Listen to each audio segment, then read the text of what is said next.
नमस्कार, मेरा नाम आलोक है। आप लाइव स्टीज देख रहे हैं। आज बात करेंगे मिथिला नगरी की, दरभंगा प्रमंडल की। अगले साल लोकसभा चुनाव होने हैं और दरभंगा में भी पिछले दिनों ही जो हमने वीडियो किया था, दरभंगा में कैसे पॉलिटिक्स जो है वो शुरू हो चुकी है, राजनीति हो रही है। गोपाल जी ठाकुर की बात करें, नीतीश मिश्रा की बात करें, संजय झा की बात करें, बहुत सारे नेता हैं, हुकुमदेव नारायण यादव, कौन भूल सकता है। आज दरभंगा प्रमंडल की बात कर रहे हैं तो कई सारी लोकसभा सीटें उसमें आती हैं। फिलहाल जो समीकरण दिख रहा है, बीजेपी की ओर से कौन कौन दमदार दिख रहे हैं, क्योंकि फिलहाल जैसे गोपाल जी ठाकुर वहाँ के सांसद हैं, अशोक यादव सांसद हैं, इस बार संजय झा के लड़ने की चर्चा है। समीकरण थोड़ा बदलेगा या वैसा ही होगा? नहीं, देखिए आलोक, दरभंगा प्रमंडल में 4 सीटों की चर्चा हम करते हैं आज। दरभंगा, मधुबनी, झंझारपुर और समस्तीपुर लोकसभा क्षेत्र की। समस्तीपुर लोकसभा क्षेत्र रिजर्व है, इसलिए उसे अलग रखते हैं। अब देखिए, 3 महत्वपूर्ण लोकसभा क्षेत्र, ये तीनों महत्वपूर्ण हैं, दरभंगा, मधुबनी और झंझारपुर। दरभंगा के सांसद गोपाल जी ठाकुर, मधुबनी के सांसद अशोक यादव और झंझारपुर के सांसद रामप्रीत मंडल। तीनों 2019 में एनडीए अलायंस के, लेकिन रामप्रीत मंडल को अब महागठबंधन का सांसद गिना जाना चाहिए क्योंकि वे जेडीयू के सांसद हैं। तो देखिए, यदि हम प्रभाव की बात करें इन तीनों दरभंगा और मधुबनी लोकसभा क्षेत्रों में, झंझारपुर लोकसभा क्षेत्रों में, तो महागठबंधन के नेता अधिक दिखाई पड़ते हैं, लेकिन सीटें कम। सीटें तो 3 ही हैं। 3 ही हैं और 2019 में तीनों एनडीए के खाते में गई थी। आज की तारीख में हम बात करें, वैसे भी आप देखिए 2020 में भी बिहार में फिर से एनडीए की सरकार बनेगी, इसका रास्ता विधानसभा चुनाव के वक्त मिथिलांचल ने ही खोला था। ठीक है ना? तो यदि हम महागठबंधन के प्रभावशाली नेताओं की बात करें जो इस इलाके में अपना प्रभाव रखते हैं, उसमें अब्दुल बारी सिद्दीकी का नाम लिया जाना चाहिए, संजय झा का नाम लिया जाना चाहिए। देखिए, दरभंगा एयरपोर्ट एक महत्वपूर्ण उपलब्धि है और सभी ने देखा है कि इसके लिए संजय झा कितना प्रयासरत रहे हैं। हालांकि जो दरभंगा के सांसद हैं गोपाल जी ठाकुर, इसे अपने खाते में मानते हैं। अब दरभंगा में एम्स क्यों नहीं बन पाया, कब बनेगा, यह सवाल तो है। तो अब्दुल बारी सिद्दीकी, संजय झा, ललित यादव बिहार सरकार में मंत्री हैं, प्रभाव है। शकील अहमद, देखिए कांग्रेस के नेता, केंद्रीय मंत्री रहे, लेकिन अब उन्होंने फैसला कर लिया है कि चुनाव नहीं लड़ेंगे। और आपने देखा था 2019 में जब कांग्रेस ने टिकट नहीं दिया तो वे निर्दलीय लड़ गए थे और वहां उन्होंने खेल खराब कर दिया था। मदन मोहन झा, कांग्रेस के पूर्व अध्यक्ष, प्रभाव वाले। अली अशरफ फातमी, देखिए अब्दुल बारी सिद्दीकी, अली अशरफ फातमी, दोनों में से एक ही खुश होंगे। 2019 में जब अली अशरफ फातमी को टिकट नहीं मिला तो वे आरजेडी छोड़कर जेडीयू में चले गए थे, लेकिन अब फिर से परेशानी है। और देखिए समीर महासेठ, बिहार सरकार में मंत्री। तो ये नेता जो हैं महागठबंधन की ओर से आज की तारीख में प्रभाव रखने वाले हैं। और यदि हम बीजेपी की बात करें तो देखिए, बीजेपी में गोपाल जी ठाकुर सांसद हैं दरभंगा के, लेकिन जब हम दरभंगा की राजनीति को समझते हैं तो बहुत सारे विधायक उनके खिलाफ हैं। तो माहौल क्या होगा, नेतृत्व क्या फैसला करना होगा, यह देखने की बात। स्थानीय निकाय में भी विरोध देखने को मिला था। अशोक यादव, मधुबनी के सांसद, देखिए उनकी पहचान अब तक ये ही है कि वे हुकुमदेव नारायण यादव के बेटे हैं। वे मधुबनी के लिए क्या सौगात लेकर आए हैं, यह समझने की बात है। यह सवाल मधुबनी की जनता पूछेगी। देखिए, अशोक यादव की वाक्पटुता या वो कहें कि भाषण करने की कला हुकुमदेव नारायण यादव की तरह भी नहीं है। हुकुमदेव नारायण यादव कुछ भी बोलते हैं, बोलते थे तो संसद में ठाके लगते थे। नीतीश मिश्रा, देखिए एक प्रभावशाली नेता और लोकसभा चुनाव लड़ने की तैयारी कर रहे हैं। जगन्नाथ मिश्र के बेटे मंत्री रह चुके हैं। उन्हें टिकट मिलता है नहीं मिलता है मुझे नहीं पता, और टिकट मिलता है तो किसका कटेगा यह भी मुझे नहीं पता। और संजय शराबगी, दरभंगा सदर के विधायक, ये नेता जो हैं एनडीए के प्रभावशाली नेताओं में गिने जाते हैं। लेकिन देखिए, केवल हम बीजेपी और महागठबंधन के नेताओं की बात न करें, तटस्थ भी हैं कुछ लोग जिन्हें न्यूट्रल कहते हैं। और ये तटस्थ जो लोग होते हैं, प्रशांत किशोर की जो पोल स्ट्रेटजी की भाषा है, उसमें ये खेल बनाने वाले, बिगाड़ने वाले या स्वयं मैदान मार देने वाले होते हैं। तो गुलाब यादव, देखिए पहले तो ये आरजेडी के साथ ही थे, लेकिन अभी नहीं है, आरोप अपनी जगह। तो गुलाब यादव का प्रभाव आप इनकार नहीं कर सकते हैं। और गुलाब यादव ने यह दिखाया है कि बगैर किसी पार्टी के, देखिए 2019 में उन्होंने चुनाव भी लड़ा झंझारपुर से आरजेडी के टिकट पर, लेकिन अब नहीं है। फिर भी उन्होंने अपनी बेटी को जिला परिषद का अध्यक्ष बनवाया, बिंदु गुलाब यादव को, और पत्नी अंबिका गुलाब यादव को एमएलसी का चुनाव जितवा दिया निर्दलीय। तो वे लोकसभा चुनाव लड़ने की तैयारी कर रहे हैं। और आप जानते हैं कि महागठबंधन के लिए माई समीकरण कितना महत्वपूर्ण है, मुस्लिम और यादव।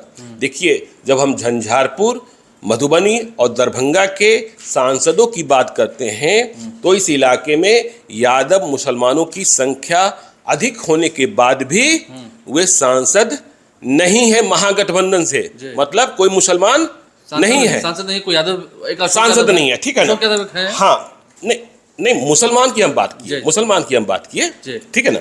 तो अब देखिए तटस्थ गुलाब यादव की बात कर लीजिए। अब देखिए चर्चा में भी एक नेता है, उनका नाम है प्रवीण मंडल।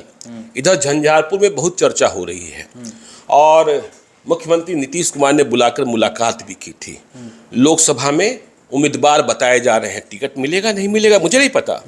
देखिए, मुख्यमंत्री नीतीश कुमार के जन्मदिन पर पटना में बड़े बड़े बैनर्स लगे थे और झंझारपुर में एक बड़ा ब्लड डोनेशन कैंप लगाया गया जिसमें बिहार के विकास आयुक्त और तमाम आईएएस प्राधिकारी पहुंचे हुए थे। और इनकी पत्नी जो है ममता मंडल, वह पंचायत समिति की सदस्य हैं और इधर लगातार एक्टिव हैं और चर्चाएं बहुत तेज हैं, पढ़े लिखे हैं, तो उनकी बात भी।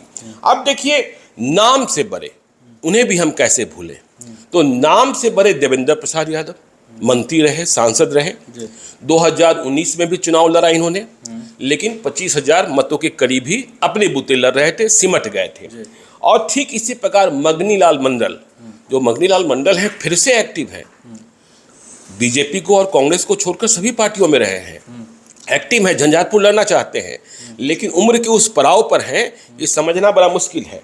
अब देखिए परेशानी कहाँ है महागठबंधन में और बीजेपी, दोनों की हम बात करते हैं। बीजेपी में एंटी इनकम्बेंसी ज्यादा भारी पड़ेगा, जिसके कारण उम्मीदवार बदले जाएंगे, या फिर मोदी महालहर की उम्मीद में उन्हीं सांसदों को टिकट मिल जाएगा जो मौजूदा हैं, ठीक है ना। यह देखने की बात होगी क्योंकि वहां भी सारे उम्मीदवार हैं और यह बात तय है कि मधुबनी, दरभंगा, झंझारपुर तीनों सीटें बीजेपी लड़ेगी। पहले यह बात हो रही थी कि झंझारपुर पर उपेंद्र कुशवाहा की नजर जा सकती है, लेकिन उपेंद्र कुशवाहा की नजर अब सुपौल पर जा चुकी है।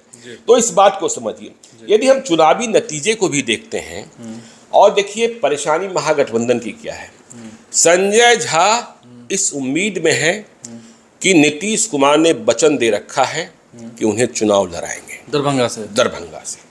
तो संजय झा दरभंगा से जेडीयू के उम्मीदवार होंगे महागठबंधन में 2014 में भी लड़े थे, तीसरे स्थान पर रहे थे, 2019 भी लड़ना चाहते थे, लेकिन सीट चली गई बीजेपी के खाते, जिसके कारण वे लंबे अरसे तक मायूस भी रहे। तो ठीक है, तो देखिए जैसे ही संजय झा की बात होगी तो दरभंगा में अली अशरफ फातमी जो मैदान में डटे हुए हैं और जेडीयू में आए थे आरजेडी को छोड़कर, तो उनकी उम्मीदों पर क्या होगा। मधुबनी में किसको लड़ाएंगे। मधुबनी में अब्दुल बारी सिद्दीकी को लड़ने को कहा जाएगा या अली अशरफ फातमी आएंगे आरजेडी में, क्योंकि यह संभव नहीं है कि दरभंगा भी, मधुबनी भी, झंझारपुर भी तीनों जेडीयू ही लड़े। देखिए, मैं इसलिए कह रहा हूं कि झंझारपुर को अति पिछड़ों का सीट मान लिया गया है, ठीक है ना। 2014 का नतीजा, 2019 का नतीजा, 2014 में वीरेंद्र कुमार चौधरी जीते बीजेपी से और 2019 में ये जीते रामप्रीत मंडल, ठीक है ना। अब उम्मीदवारी में लगे हैं प्रवीण मंडल, वो दूसरी बात है, लेकिन हाँ, दो अति पिछड़ों की लड़ाई में यहाँ कोई ज्यादा आ गया भारी भरकम, तो वो अलग खेला हो सकता है, ठीक है ना। तो इस बात को समझिए। अब देखिए, मेरा कहने का आशय ये है कि आरजेडी के लिए और जेडीयू के लिए, बीजेपी के लिए मुसलमान को चुनाव लड़ाना प्राथमिकता है ही नहीं, संभव ही नहीं। मुसलमान अपने घर में रहे, वो हिंदू वोटों के ध्रुवीकरण पर, ठीक है ना। लेकिन संजय झा दरभंगा से लड़ाए गए तो या तो यादव या तो मुसलमान, इसे ही लड़ाना होगा मधुबनी से, क्योंकि झंझारपुर अति पिछड़ों का। तो मधुबनी में किस्मत किसकी खुलेगी। अब्दुल बारी सिद्दीकी, मैंने पहले ही कहा, अब्दुल बारी सिद्दीकी, अली अशरफ फातमी, दो बड़े छत्रप हैं, लेकिन दोनों में से किसी एक को ही मिलना है। दोनों में से किसी एक को ही मिलना है। और किसका सिंबल मिलेगा? अब्दुल बारी सिद्दीकी तो आरजेडी में है ही, ठीक है ना। अली अशरफ फातमी नाराज होते हैं तो संजय झा को कितना भारी पड़ेगा, यह भी समझने की बात है। तो ये जो, और आप देखिए चुनावी नतीजे देखिए, 2014 में क्या हुआ था। दरभंगा में कीर्ति आजाद का घर नहीं था, दरभंगा है भी नहीं, बीजेपी के उम्मीदवार बनकर आए और चुनाव जीत गए 3,14,949 मत लाकर। अली अशरफ फातमी तब आरजेडी में थे, 2,79,906 मत लाकर चुनाव हार गए थे। संजय कुमार झा जेडीयू के कैंडिडेट थे 2014 में, जेडीयू बिल्कुल अलग लड़ रहा था, 1,04,494 मत। तो आप ये कह सकते हैं कि वहां बीजेपी ने अपने आधार वोट पर बाजी मार ली। अब देखिए मधुबनी में क्या हुआ था 2014 में। मधुबनी में हुकुमदेव नारायण यादव बीजेपी के 3,58,040 मत लाकर चुनाव जीत गए। अब्दुल बारी सिद्दीकी 3,37,505 मत लाकर चुनाव हार गए थे। और जेडीयू के प्रोफेसर गुलाम गौस 56,392 मत लाकर चुनाव में तीसरे स्थान पर रहे थे। 21,000 से जीत हार हुई थी और गुलाम गौस 56,000 मत। झंझारपुर में वीरेंद्र कुमार चौधरी बीजेपी वाले 3,35,481 मत। मगनी लाल मंडल आरजेडी में थे 2,80,073 और देवेंद्र प्रसाद यादव तब जेडीयू में थे, अब आरजेडी में हैं, 1,83,591। 2019 के नतीजे को भी समझिए, समझना आसान होगा। दरभंगा में कीर्ति आजाद को टिकट नहीं मिला, गोपाल जी ठाकुर को टिकट मिला बीजेपी से, 5,86,668 मत लाकर चुनाव जीते। अब्दुल बारी सिद्दीकी 2014 में मधुबनी लड़ रहे थे, 2019 में दरभंगा आ गए, अली अशरफ फातमी को टिकट नहीं मिला, 3,18,689 मत लाकर चुनाव हार गए। मधुबनी 2019 अशोक यादव, हुकुमदेव नारायण यादव ने अपना उत्तराधिकारी अपने बेटे को बना दिया, तो अशोक यादव बीजेपी के 5,95,843 मत लाकर चुनाव जीत गए। और देखिए एक प्रयोग किया महागठबंधन, देखिए जब आरजेडी का महागठबंधन था, मधुबनी में कोई मजबूत उम्मीदवार नहीं मिल रहा था, ठीक है ना। देखिए आरजेडी को ब्राह्मणों के प्रति बहुत चिंता नहीं रहती है, जेडीयू को चिंता है कि मिथिलांचल में लड़ाना है। तो आरजेडी ने एक कोशिश की कि यह सीट हम वीआईपी को दे देते हैं। तो वीआईपी उनके साथ थी। हाँ, वीआईपी उनके साथ थी। तो वीआईपी ने एक बद्री कुमार पूर्वे को, बहुत कमजोर पहलवान थे, उन्हें मैदान में उतार दिया। शकील अहमद लड़ना चाहते थे लेकिन शकील अहमद को टिकट नहीं दिया गया, क्योंकि वही था कि दरभंगा में भी मुसलमान लड़ा रहे हैं, मधुबनी में भी मुसलमान कैसे लड़ाएंगे, ठीक है ना, और झंझारपुर में यादव लड़ा रहे हैं, तो वीआईपी को सीट दे दी गई। बद्री कुमार पूर्वे उम्मीदवार बन गए और बहुत बुरे तरीके से चुनाव हारे, 1,40,903 मत लाकर। और आपको सच बताएं, ये ऐसे पहलवान थे जिन्होंने चुनाव के 5-7 दिन पहले ही सरेंडर बोल दिया था। इनके पास इतने मक्खी चूस हो गए थे कि बूथ का खर्चा तक अपने कार्यकर्ताओं को नहीं दे रहे थे और मोबाइल बंद रहता था। वो तो अंतिम समय खर्चा देने के लिए मुकेश सहनी खुद पहुंच गए थे। शकील अहमद जो बागी बनकर चुनाव लड़े इंडिपेंडेंट, वो 1,31,530 मत ले आए थे। झंझारपुर 2019 रामप्रीत मंडल जेडीयू 6,02,391 मत लाकर चुनाव जीत गए थे। गुलाब यादव आरजेडी के कैंडिडेट थे, 2,79,440 मत आया था। और देवेंद्र प्रसाद यादव चौथे स्थान पर थे, 25,630 मत लाकर। मैं इसलिए कह रहा हूं कि चौथे स्थान पर थे क्योंकि इनसे ज़्यादा एक निर्दलीय उम्मीदवार को और वोट आ गया था।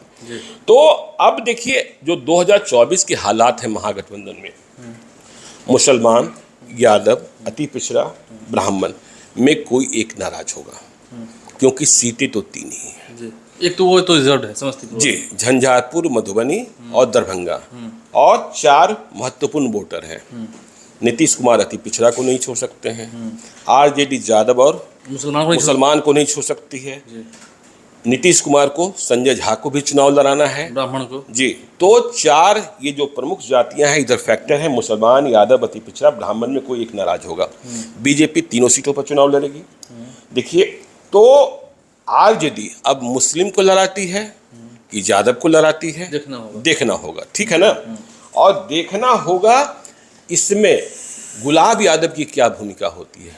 कहीं ऐसा तो नहीं कि न्यूट्रल वाली जो बात हम कह रहे थे कि कोई एक नया खेला हो जाए, कि गुलाब यादव तटस्थ हैं, मतलब रास्ते दोनों ओर खुले हुए हैं। लोकसभा सीट मधुबनी भी है और झंझारपुर भी है, ठीक है ना। अब प्रभाव भी है, बेटी को जिला परिषद का अध्यक्ष बनवा दिया, पत्नी को एमएलसी बनवा दिया, और सभी लोकसभा क्षेत्रों में जो वर्तमान सांसद हैं उनके खिलाफ क्या माहौल है, उनका रिपोर्ट कार्ड क्या है, चाहे रामप्रीत मंडल हो उनके बारे में जेडीयू देखेगा, उधर अशोक यादव और गोपाल जी ठाकुर का बीजेपी देखेगा। और इस बीच देखिए जब टिकट की रेस की चर्चा होगी, देखिए आज प्रवीण मंडल की चर्चा इसलिए हमने कर दी क्योंकि उधर लगातार वे घूम रहे हैं और पटना के दरवाजे तक पहुंच गए हैं, ठीक है ना। टिकट का दरवाजा और बड़ा है, जब टिकटों की रेस की हम चर्चा करेंगे तो और विस्तार से बताएंगे। लेकिन हाँ, कंफ्यूजन दोनों ही ओर है, महागठबंधन की ओर भी है और एनडीए की ओर भी है। देखना होगा किसके किस्मत का ताला खुलेगा, और किसी एक को तो नाराज होना है। हाँ, किसका टिकट कटेगा, किसका टिकट, किसी एक जाति को तो नाराज होना ही है। मैंने कहा ना, किसका टिकट कटेगा, किसका बचेगा, किसको मिलेगा, यह देखने की बात होगी। कौन जीतेगा कौन हारेगा यह तो बात अलग है। लेकिन युद्ध जब होगा और युद्ध के मैदान में जब हाथ खींचे जाएंगे, जो नाराज होंगे उन्हें कैसे मनाया जाएगा, ये तमाम बातें होंगी। लाइव साथ बने हैं, हर खबर पर सबसे पहले आपको सटीक विश्लेषण हम आप तक पहुंचाते रहेंगे। हमारे चैनल को सब्सक्राइब कर लें, साथ साथ फेसबुक पेज लाइक करें, इसके अलावा ट्विटर हैंडल पर लाइव को फॉलो करें। धन्यवाद।